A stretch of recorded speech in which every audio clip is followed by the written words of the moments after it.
My dear brother, Excellency Yoweri Museveni, and also my brother, another of my dear friends, His Excellency Antonio Guterres, Secretary General of the United Nations, and all Your Excellencies. I've been given this opportunity to speak very briefly. I think perhaps because I'm the only head of government outside of Africa, I've been advised, who attended an African university, that is to say, Makerere. So I'm, as my dear friend and brother, the President knows, we go back a very long way. We met, I believe, for the first time in Tanzania around 1972 when he was studying in Dar es Salaam. It's now 51 years, just over 51 years ago, that I first came to Uganda as a doctoral student. Quite enjoyed it then. I've come subsequently. I have a lot of friends here. Uganda is my home. I claim it as such.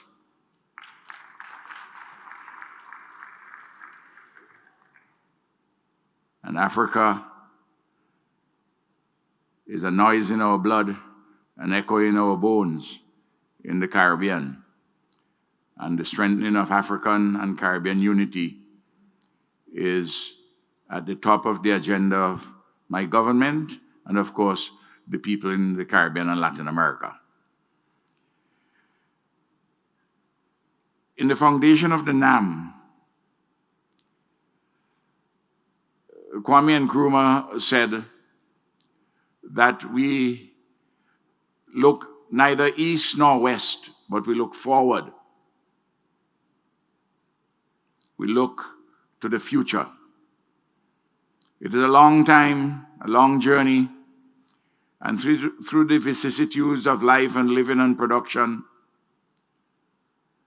and all the changing scenes, we have arrived at a new inflection point in the evolution of human history. We are at a point where the complexities and challenges and the global turmoil, they are of such a nature that the old order can no longer hold, yet the new is yet to begin. And the NAM and the G77, the developing world, the South, we have a special role to play.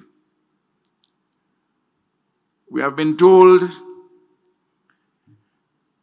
by those who have dominated the world for quite a while that the central contradiction in the world today revolved on the question of democracy versus autocracy. Well, from the trenches of the Caribbean, that has never been the central contradiction, and it is not today. The central contradiction is about who gets what, when, where, and how, who owns and controls the resources, and who determines the distribution of those resources. That is how it has been, and that is how it is today. And the restless South, justifiably, are demanding a better share of what the world has to offer. The poor, the marginalized, the disadvantaged. We are in quest for sustainable development, for peace. We want to see the climate change issues resolved.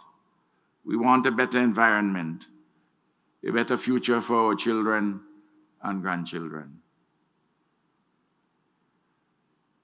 It is more difficult now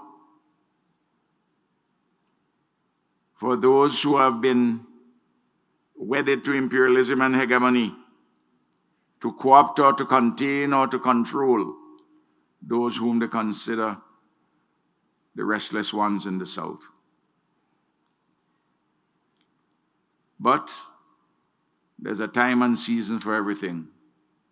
And what we have to do, and we know it and we heard it in all the speeches, we have to work together in solidarity with one another and not allow ourselves to be divided as hitherto. And it is this solidarity around specific objectives which will bring about the upliftment of ourselves and all humanity. Peace, security, sustainable development, a good environment, and prosperity for all, not just a handful in a few privileged countries. We have under consideration issues old and new, some continuing. Cuba is here, heroic Cuba. Cubans gave their lives in the struggle for the defense of the independence of Angola. And at the Battle of Cueto Valley, when they defeated the racist South Africans in conjunction with the forces of the MPLA, and in the process assisted in opening the cell doors of Nelson Mandela. Yet Cuba, with all its sacrifices, are still today bombarded by unilateral coercive measures. It is necessary and desirable that this NAM restates its solidarity with Cuba and call for the end to the criminal embargo of this magnificent land of our Caribbean. We have been making strides. Recently, by our own efforts in the Community of States of Latin America and the Caribbean, we have set a framework together through the Argyle Declaration in St. Vincent and the Grenadines, a framework for peace between Guyana and Venezuela, and not to have open conflict. This is what we have to do in the NAM. This is what we have to do in the G77. Right before our very eyes,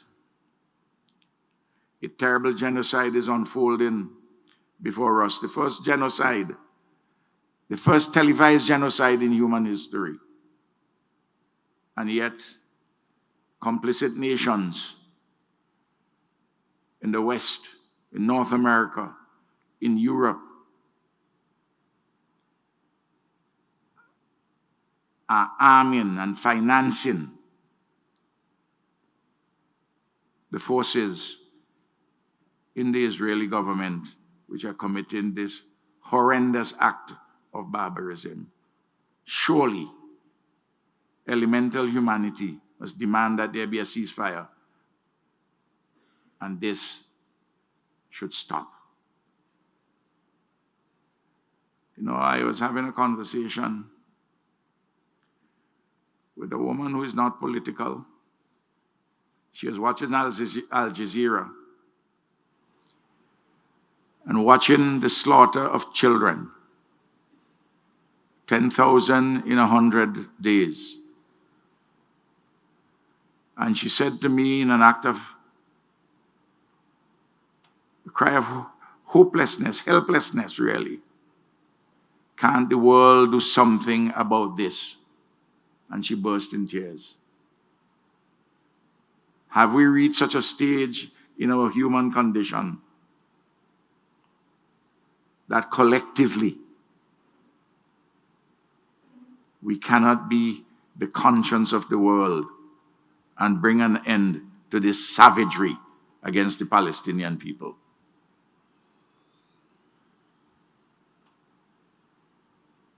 We are at an inflection point. History and contemporary circumstances have put the matter to us for a better world.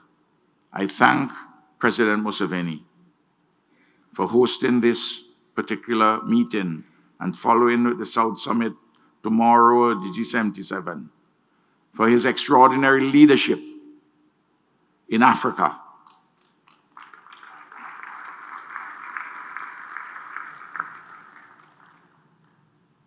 And I thank you for having us.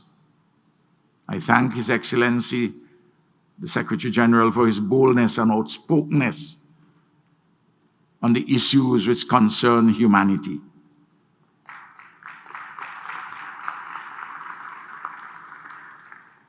Let us in the South join hands and hearts with progressive people across the world